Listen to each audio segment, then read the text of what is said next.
दोस्तों, हर हर महादेव शिव पुराण रुद्र संहिता तृतीय पार्वती खंड अध्याय 6, 7, 8, 9, 10। देवी उमा का हिमवान के हृदय तथा मीना के गर्भ में आना, गर्भस्था देवी का देवताओं द्वारा स्तवन, उस उनका दिव्य रूप में प्रादुर्भाव, माता मना से बातचीत तथा नवजात कन्या के रूप में परिवर्तित होना। ब्रह्मा जी कहते हैं, नारद, तदनंतर मीना और हिमालय आदरपूर्वक देव कार्य की सिद्धि के लिए कन्या प्राप्ति के हेतु वहां जगतजननी भगवती उमा का चिंतन करने लगे, जो प्रसन्न होने पर संपूर्ण अभीष्ट वस्तुओं को देने वाली हैं। वे महेश्वरी उमा अपने पूर्ण अंश से गिरिराज हिमवान के चित्त में प्रविष्ट हुई। इससे उनके शरीर में अपूर्व एवं सुंदर प्रभा उतर आई। वे आनंदमग्न हो अत्यंत प्रकाशित होने लगे। उस अद्भुत तेजो राशि से संपन्न महामान हिमालय अग्नि के समान अदृश्य हो गए थे। तत्पश्चात सुंदर कल्याणकारी समय में गिरिराज हिमालय ने अपनी प्रिय मीना के उदर में शिवा के उस परिपूर्ण अंश का आधान किया। इस तरह गिरिराज की पत्नी मीना ने हिमवान के हृदय में विराजमान करुणानिधान देवी की कृपा से सुखदायक गर्भ धारण किया। संपूर्ण जगत की निवासभूता देवी के गर्भ में आने से गिरिप्रिया मीना सदा तेजोमंडल के बीच में स्थित होकर अधिक शोभा पाने लगी। अपनी प्रिया शुभांगी मीना को देखकर गिरिराज हिमवान बड़ी प्रसन्नता का अनुभव करने लगे। गर्भ में जगदम्बा के आ जाने से वे महान तेज से संपन्न हो गई थी। मुने, उस अवसर में विष्णु आदि देवता और मुनियों ने वहां आकर गर्भ में निवास करने वाली शिवा देवी की स्तुति की और तदनंतर महेश्वरी की नाना प्रकार से स्तुति करके प्रसन्नचित हुए वे सब देवता अपने अपने धाम को चले गए। जब 9वां महीना बीत गया और 10वां भी पूरा हो चला, तब जगदम्बा कालिका ने समय पूर्ण होने पर गर्भस्थ शिशु की गति होती है, उसी को धारण किया अर्थात जन्म ले लिया। उस अवसर पर आद्याशक्ति सती साध्वी शिवा पहले मीना के सामने अपने ही रूप से प्रकट हुई। वसंत ऋतु में चैत्र मास की 9वीं तिथि को मृगशिरा नक्षत्र में आधी रात के समय चंद्रमंडल से आकाशगंगा की भांति मेनका के उदर से देवी शिवा का अपने ही स्वरूप में प्रादुर्भाव हुआ। उस समय संपूर्ण संसार में प्रसन्नता छा गई। अनुकूल हवा चलने लगी, जो सुंदर, सुगंधित एवं गंभीर थी। उस समय जल की वर्षा के साथ फूलों की वृष्टि हुई। विष्णु आदि सब देवता वहां आए। सबने सुखी होकर प्रसन्नता के साथ जगदम्बा के दर्शन किए और शिवलोक में निवास करने वाली दिव्य रूपा महामाया शिवकामिनी मंगलमयी कालिका माता का स्तवन किया। नारद, जब देवता लोग स्तुति करके चले गए, तब मेनका उस समय प्रकट हुई नीलकमल दल के समान कांति वाली श्यामवर्णा देवी को देखकर अतिशय आनंद का अनुभव करने लगी। देवी के उस दिव्य रूप का दर्शन करके गिरिप्रिया मीना को ज्ञान प्राप्त हो गया। वही उन्हें परमेश्वरी समझकर अत्यंत हर्ष से उल्लसित हो उठी और संतोषपूर्वक बोली। मीना ने कहा, जगदम्बे, महेश्वरी, आपने बड़ी कृपा की, जो मेरे सामने प्रकट हुई। अंबिके, आपकी बड़ी शोभा हो रही है। शिवे, आप संपूर्ण शक्तियों में आद्याशक्ति तथा तीनों लोकों की जननी हैं। देवी, आप भगवान शिव को सदा ही प्रिय हैं तथा संपूर्ण देवताओं से प्रशंसित पराशक्ति हैं। महेश्वरी, आप कृपा करें और इसी रूप से मेरे ध्यान में स्थित हो जाएं। साथ ही मेरी पुत्री के अनुरूप प्रत्यक्ष दर्शनीय रूप धारण करें। ब्रह्मा जी कहते हैं, नारद, पर्वत पत्नी मीना की यह बात सुनकर अत्यंत प्रसन्न हुई शिवा देवी ने उस गिरिप्रिया को इस प्रकार उत्तर दिया। देवी बोली, मीना, तुमने पहले तत्परतापूर्वक मेरी बड़ी सेवा की थी। उस समय तुम्हारी भक्ति से प्रसन्न हो मैं वर देने के लिए तुम्हारे निकट आई। वर मांगो। मेरी इस वाणी को सुनकर तुमने जो वर मांगा, वह इस प्रकार है, महादेवी, आप मेरी पुत्री हो जाएं और देवताओं का हित साधन करें। तब मैंने तथास्तु कहकर तुम्हें सादर यह वर दे दिया और मैं अपने ग्राम को चली गई। गिरिकामिनी, उस वर के अनुसार समय पाकर आज मैं तुम्हारी पुत्री हुई हूँ। आज मैंने जो दिव्य रूप का दर्शन कराया है, इसका उद्देश्य इतना ही है कि तुम्हें मेरे स्वरूप का स्मरण हो जाए, अन्यथा मनुष्य रूप में प्रकट होने पर मेरे विषय में तुम अनजान ही बनी रहती। अब तुम दोनों दंपति पुत्री भाव से अथवा दिव्य भाव से मेरा निरंतर चिंतन करते हुए मुझ में स्नेह रखो। इससे मेरी उत्तम गति प्राप्त होगी। मैं पृथ्वी पर अद्भुत लीला करके देवताओं का कार्य सिद्ध करूंगी। भगवान शंभु की पत्नी होंगी और सज्जनों का संकट से उद्धार करूंगी। ऐसा कहकर जगन्माता शिवा चुप हो गईं और उसी क्षण माता के देखते देखते प्रसन्नतापूर्वक नवजात पुत्री के रूप में परिवर्तित हो गईं। शिव पुराण रुद्र संहिता तृतीय पार्वती खंड अध्याय 7, 8। पार्वती का नामकरण और विद्याध्ययन। नारद का हिमवान के यहाँ जाना, पार्वती का हाथ देखकर भावी फल बताना।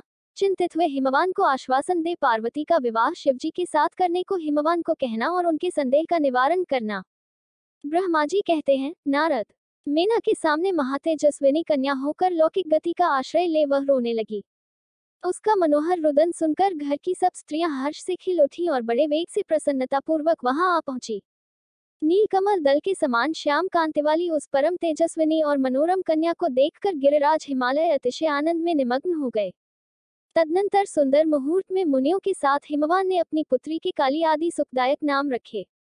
देवी शिवा गिरिराज के भवन में दिनों दिन बढ़ने लगी, ठीक उसी तरह जैसे वर्षों के समय में गंगाजी की जलराशि और शरद ऋतु के शुक्ल पक्ष में चांदनी बढ़ती है। सुशीलता आदि गुणों से संयुक्त तथा बंधुजनों की प्यारी उस कन्या को कुटुंब के लोग अपने कुल के अनुरूप पार्वती नाम से पुकारने लगे। माता ने कालिका को उमा अरे तपस्या मत कर कहकर तप करने से रोका था। मुने इसलिए वह सुंदर मुख वाली गिरिराज नंदिनी आगे चलकर लोक में उमा के नाम से विख्यात हो गई। नारद तदनंतर जब विद्या के उपदेश का समय आया, तब शिवा देवी अपने चित्त को एकाग्र करके बड़ी प्रसन्नता के साथ श्रेष्ठ गुरु से विद्या पढ़ने लगी। पूर्वजन्म की सारी विद्याएं उन्हें उसी तरह प्राप्त हो गईं, जैसे शरतकाल में हंसों की पांत अपने आप स्वर्गंगा के तट पर पहुंच जाती है और रात्रि में अपना प्रकाश स्वतः महौषधियों को प्राप्त हो जाता है। मुने इस प्रकार मैंने शिवा की किसी एक लीला का ही वर्णन किया है। अब अन्य लीला का वर्णन करूंगा, सुनो। एक समय की बात है, तुम भगवान शिव की प्रेरणा से प्रसन्नतापूर्वक हिमाचल के घर गए। मुने तुम शिव तत्व के ज्ञाता और उनकी लीला के जानकारों में श्रेष्ठ हो। नारद गिरिराज हिमालय ने तुम्हें घर पर आया देख प्रणाम करके तुम्हारी पूजा की और अपनी पुत्री को बुलाकर उससे तुम्हारे चरणों में प्रणाम करवाया। मुनीश्वर फिर स्वयं ही तुम्हें नमस्कार करके हिमाचल ने अपने सौभाग्य की सराहना की और अत्यंत मस्तक झुका हाथ जोड़कर तुमसे कहा। हिमालय बोले, हे मुने नारद, हे ब्रह्मपुत्रों में श्रेष्ठ ज्ञानवान प्रभो, आप सर्वज्ञ हैं और कृपापूर्वक दूसरों के उपकार में लगे रहते हैं। मेरी पुत्री की जन्म कुंडली में जो गुण दोष हो उसे बताइए। मेरी बेटी किसकी सौभाग्यवती प्रिय पत्नी होगी।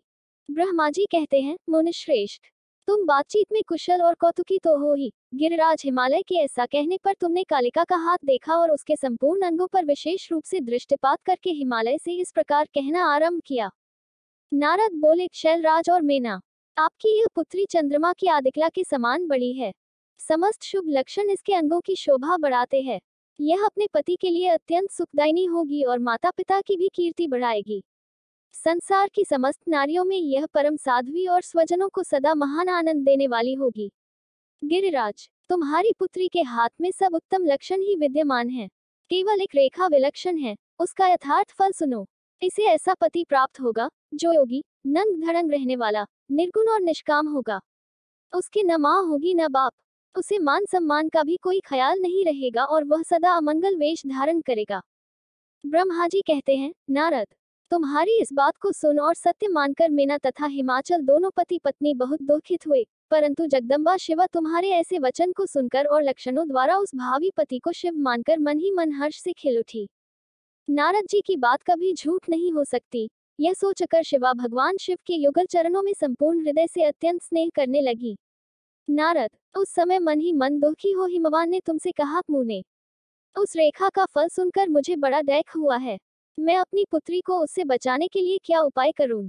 मुने तुम महान कौतुक करने वाले और वार्तालाप विशारद हो।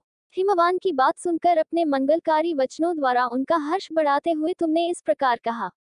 नारद बोले, गिरिराज तुम स्नेहपूर्वक सुनो, मेरी बात सच्ची है, वह झूठ नहीं होगी। हाथ की रेखा ब्रह्मा जी की लिपि है, निश्चय ही वह मिथ्या नहीं हो सकती। अतः श्यालप्रवर इस कन्या को वैसा ही पति मिलेगा, इसमें संशय नहीं। परंतु इस रेखा के कुफल से बचने के लिए एक उपाय भी है, उसे प्रेम पूर्वक सुनो। उसे करने से तुम्हें सुख मिलेगा। मैंने जैसे वर का निरूपण किया है, वैसे ही भगवान शंकर हैं। वे सर्वसमर्थ हैं और लीला के लिए अनेक रूप धारण करते रहते हैं। उनमें समस्त कुलक्षण सद्गुणों के समान हो जाएंगे। समर्थ पुरुष में कोई दोष भी हो तो वह उसे दैख नहीं देता, असमर्थ के लिए ही वह दैखदायक होता है। इस विषय में सूर्य, अग्नि और गंगा का दृष्टांत सामने रखना चाहिए। इसलिए तुम विवेकपूर्वक अपनी कन्या शिवा को भगवान शिव के हाथ में सौंप दो। भगवान शिव सबके ईश्वर, सेव्य, निर्विकार, सामर्थ्यशाली और अविनाशी हैं। वे जल्दी ही प्रसन्न हो जाते हैं, अतः शिवा को ग्रहण कर लेंगे, इसमें संशय नहीं है। विशेषतः वे तपस्या से वश में हो जाते हैं। यदि शिवा तप करे तो सब काम ठीक हो जाएगा। सर्वेश्वर शिव सब प्रकार से समर्थ हैं। वे इंद्र के वज्र का भी विनाश कर सकते हैं। ब्रह्मा जी उनके अधीन हैं तथा वे सबको सुख देने वाले हैं। पार्वती भगवान शंकर की प्यारी पत्नी होगी। वह सदा रुद्रदेव के अनुकूल रहेगी, क्योंकि यह महासाध्वी और उत्तम व्रत का पालन करने वाली है तथा माता पिता के सुख को बढ़ाने वाली है। यह तपस्या करके भगवान शिव के मन को अपने वश में कर लेगी और वे भगवान भी इसके सिवा किसी दूसरी स्त्री से विवाह नहीं करेंगे। इन दोनों का प्रेम एक दूसरे के अनुरूप है। वैसा उच्च कोटि का प्रेम न तो किसी का हुआ है, न इस समय है और न आगे होगा। गिरिश्रेष्ठ, इन्हें देवताओं के कार्य करने हैं। उनके जो काम नष्ट प्राय हो गए हैं, उन सबका इनके द्वारा पुनः उज्जीवन या उद्धार होगा। अद्रराज, आपकी कन्या को पाकर ही भगवान हर अर्धनारीश्वर होंगे। इन दोनों का पुनः हर्षपूर्वक मिलन होगा। आपकी यह पुत्री अपनी तपस्या के प्रभाव से सर्वेश्वर महेश्वर को संतुष्ट करके उनके शरीर के आधे भाग को अपने अधिकार में कर लेगी, उनका अर्धांग बन जाएगी। गिरिश्रेष्ठ, तुम्हें अपनी यह कन्या भगवान शंकर के सिवा दूसरे किसी को नहीं देनी चाहिए। यह देवताओं का गुप्त रहस्य है, इसे कभी प्रकाशित नहीं करना चाहिए। हिमालय ने कहा, ज्ञानी मुने नारद, मैं आपको एक बात बता रहा हूँ, उसे प्रेम पूर्वक सुनिए और आनंद का अनुभव कीजिए। सुना जाता है, महादेव जी सब प्रकार की आसक्तियों का त्याग करके अपने मन को संयम में रखते हुए नित्य तपस्या करते हैं। देवताओं की भी दृष्टि में नहीं आते। देवर्षि, ध्यान मार्ग स्थित हुए वे भगवान शंभु परब्रह्म में लगाए हुए अपने मन को कैसे हटाएंगे? ध्यान छोड़कर विवाह करने को कैसे उद्यत होंगे? इस विषय में मुझे महान संदेह है। दीपक की लौ के समान प्रकाशमान, अविनाशी, प्रकृति से परे, निर्विकार, निर्गुण, सगुण, निर्विशेष और निरी जो परब्रह्म है, वही उनका अपना सदाशिव नामक स्वरूप है। अतः वे उसी का सर्वत्र साक्षात्कार करते हैं, किसी बाह्य अनात्म वस्तु पर दृष्टि नहीं डालते। मुने, यहाँ आए हुए किन्नरों के मुख से उनके विषय में नित्य ऐसी ही बात सुनी जाती है। क्या वह बात मिथ्या ही है? विशेषतः यह बात भी सुनने में आती है कि भगवान हर ने पूर्वकाल में सती के समक्ष एक प्रतिज्ञा की थी। उन्होंने कहा था, दक्ष कुमारी प्यारी सती, मैं तुम्हारे सिवा दूसरी किसी स्त्री का अपनी पत्नी बनाने के लिए न वरण करूंगा न ग्रहण। यह मैं तुमसे सत्य कहता हूँ। इस प्रकार सती के साथ उन्होंने पहले ही प्रतिज्ञा कर ली है। अब सती के मर जाने पर वे दूसरी किसी स्त्री को कैसे ग्रहण करेंगे? यह सुनकर तुम, नारद ने कहा, महामते गिरिराज, इस विषय में तुम्हें चिंता नहीं करनी चाहिए। तुम्हारी यह पुत्री काली ही पूर्वकाल में दक्ष कन्या सती हुई थी। उस समय इसी का सदा सर्वमंगलदायी सती नाम था। वे सती दक्ष कन्या होकर रुद्र की प्यारी पत्नी हुई थी। उन्होंने पिता के यज्ञ में अनादर पाकर तथा भगवान शंकर का भी अपमान हुआ देख क्रोधपूर्वक अपने शरीर को त्याग दिया था। वे ही सती फिर तुम्हारे घर में उत्पन्न हुई हैं। तुम्हारी पुत्री साक्षात जगदम्बा शिवा है। यह पार्वती भगवान हर की पत्नी होगी, इसमें संशय नहीं है। नारद, ये सब बातें तुमने हिमवान को विस्तार पूर्वक बताई। पार्वती का वह पूर्वरूप और चरित्र प्रीति को बढ़ाने वाला है। काली के उस संपूर्ण पूर्व वृतांत को तुम्हारे मुख से सुनकर हिमवान अपनी पत्नी और पुत्र के साथ तत्काल संदेह रहित हो गए। इसी तरह तुम्हारे मुख से अपनी उस पूर्वकथा को सुनकर काली ने लज्जा के मारे मस्तक झुका लिया और उसके मुख पर मंद मुस्कान की प्रभा फैल गई। गिरिराज हिमालय पार्वती के उस चरित्र को सुनकर उसके माथे पर हाथ फेरने लगे और मस्तक सूंघकर उसे अपने आसन के पास ही बिठा लिया। नारद, इसके पश्चात तुम उसी क्षण प्रसन्नतापूर्वक स्वर्गलोक को चले गए और गिरिराज हिमवान भी मन ही मन मनोहर आनंद से युक्त हो अपने सर्वसंपत्तिशाली भवन में प्रविष्ट हो गए। शिव पुराण रुद्र संहिता, तृतीय पार्वती खंड, अध्याय 9-10। मीना और हिमालय की बातचीत, पार्वती तथा हिमवान के स्वप्न तथा भगवान शिव से मंगल ग्रह की उत्पत्ति का प्रसंग। ब्रह्मा जी कहते हैं, नारद, जब तुम स्वर्गलोक को चले गए, तब से कुछ काल और व्यतीत हो जाने पर एक दिन मीना ने हिमवान के निकट जाकर उन्हें प्रणाम किया। फिर खड़ी हो वे गिरकामिनी मीना अपने पति से विनयपूर्वक बोली। मीना ने कहा, प्राणनाथ, उस दिन नारद मुनि ने जो बात कही थी, उसको स्त्री स्वभाव के कारण मैंने अच्छी तरह नहीं समझा। मेरी तो यह प्रार्थना है कि आप कन्या का विवाह किसी सुंदर वर के साथ कर दीजिए। वह विवाह सर्वथा अपूर्व सुख देने वाला होगा। गिरिजा का वर शुभ लक्षणों से संपन्न और कुलीन होना चाहिए। मेरी बेटी मुझे प्राणों से भी अधिक प्रिय है। वह उत्तम वर पाकर जिस प्रकार भी प्रसन्न और सुखी हो सके, वैसा कीजिए। आपको मेरा नमस्कार है। ऐसा कहकर मीना अपने पति के चरणों पर गिर पड़ी। उस समय उनके मुख पर आंसुओं की धारा बह रही थी। प्राज्ञ शिरोमणि हिमवान ने उन्हें उठाया और यथावत समझाना आरंभ किया। हिमालय बोले, देवी मेनके, मैं यथार्थ और तत्व की बात बताता हूँ, सुनो। भ्रम छोड़ो। मुनि की बात कभी झूठी नहीं हो सकती। यदि बेटी पर तुम्हें स्नेह है तो उसे सादर शिक्षा दो कि वह भक्तिपूर्वक सुस्थिर चित्त से भगवान शंकर के लिए तप करे। मेनके, यदि भगवान शिव प्रसन्न होकर काली का पानी ग्रहण कर लेते हैं तो सब शुभ ही होगा। नारद जी का बताया हुआ अमंगल या अशुभ नष्ट हो जाएगा। शिव के समीप सारे अमंगल सदा मंगलरूप हो जाते हैं। इसलिए तुम पुत्री को शिव की प्राप्ति के लिए तपस्या करने की शीघ्र शिक्षा दो। ब्रह्मा जी कहते हैं, नारद, हिमवान की यह बात सुनकर मीना को बड़ी प्रसन्नता हुई। वे तपस्या में रुचि उत्पन्न करने के लिए पुत्री को उपदेश देने के निमित्त उसके पास गईं। परंतु बेटी के सुकुमार अंग पर दृष्टिपात करके मीना के मन में बड़ी व्यथा हुई। उनके दोनों नेत्रों में तुरंत आंसू भर आए। फिर तो गिरप्रिया मीना में अपनी पुत्री को उपदेश देने की शक्ति नहीं रह गई। अपनी माता की उस चेष्टा को पार्वती जी शीघ्र ही ताड़ गईं। तब वे सर्वज्ञ परमेश्वरी कालिका देवी माता को बारंबार आश्वासन दे तुरंत बोली।